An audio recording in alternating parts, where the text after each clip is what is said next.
We're going to talk about something first, which is brand identity. You need your brand identity first before you can start designing carousels.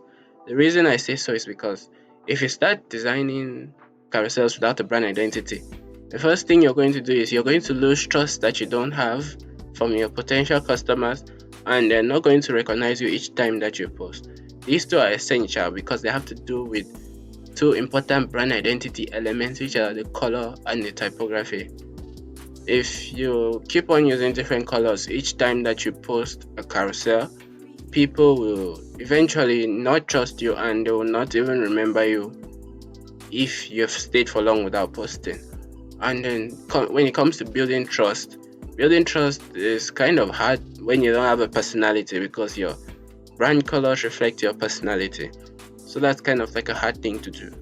And with that said, let's get into the design of carousels. Your first post, I recommend that it should be just your header and maybe something that contradicts it or something that supports it for the reader to be able to slide and go to the next carousel. And you want your header to be bold in such a way that it is readable within few seconds of the viewer landing their eyes on it, and also your subtitle should also complement it or question it or completely refuse it. And that's a way to keep all your viewers engaged when you're using your hook. And then we move on to the next part of the carousel, which is like the body of the carousel, the information that you have contained within that carousel. And you want to make sure that when you're doing the information, you don't leave long paragraphs of text. You can maximum that I use is 2 paragraphs because people's attention spans have reduced, and you want to make sure that your text is easily readable. When closing your carousel, like you've already done everything, like you've already put in all the body of text that is needed. Now it comes to the part where you need to close your carousel. Closing your carousel is like ending your carousel. So when you reach at the end, you're going to need to put another heading, which should be a very strong CTA or a strong question. A CTA is a call to action.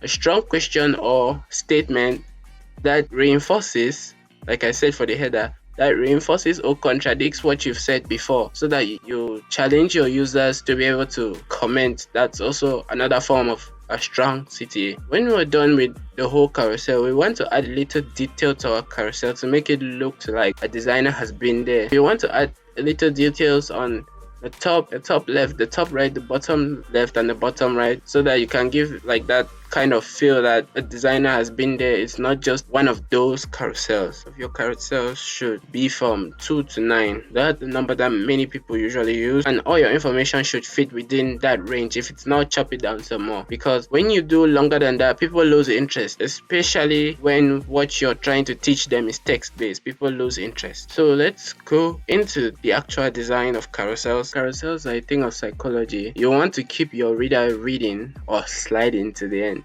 and it's only a psychological factor that can trigger this to happen. Let me take an example here with Chris Do. His carousel starts with an interesting hook. An interesting hook like the one you're seeing on the screen now. Say, people hate being told what to do.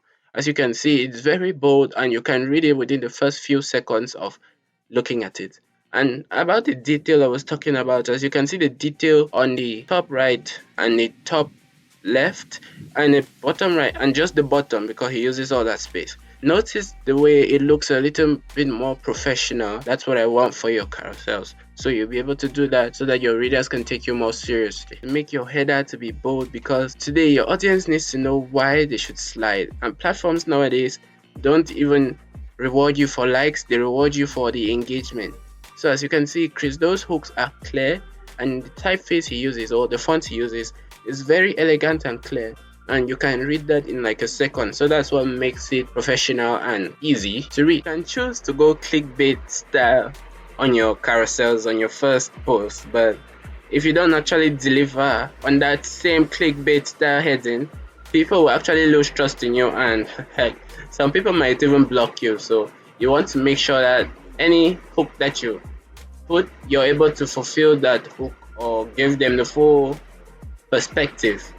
So let's examine 2 carousels. One of the carousels is good and the other is not so good.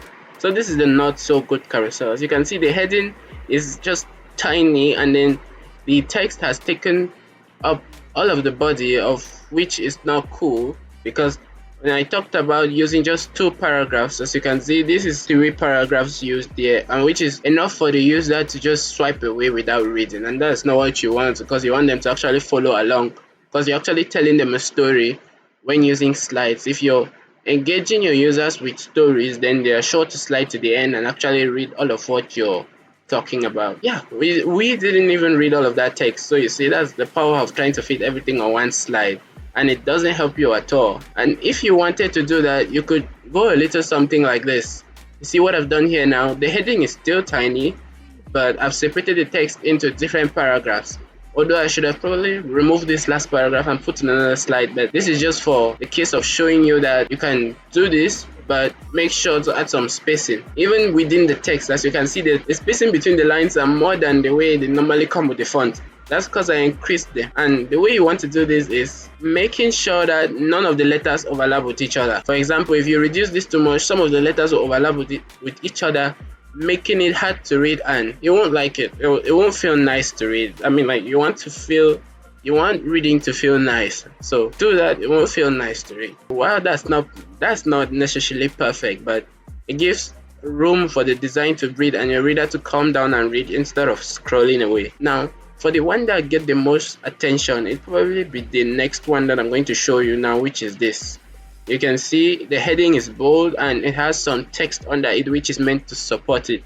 The header section is bold and attention grabbing. And then let's dive now into how you can make your carousels better. Getting a brand identity is the shortest way to summarize all what I'm about to tell you, because what I'll be sharing with you is mainly the components of having a brand identity. When you're designing your brand identity with your brand designer, both of you should have gone through the brand strategy.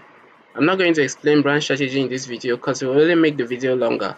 So we're going to go into the components of having a brand identity, and the components of a brand identity are the logo, the color palette, the typography, and I like to sum things up, so we'll just end with other design assets that you offboard your client with. I'm not also into get into brand identity much. I think I already done that. And the next thing you want to do to your carousel is to take time and add detail, like what I was talking about. Now, if you view this example from me, you'll notice here that I have a lot of detail on my own design, which makes it look design-ish, like a design that has been there before.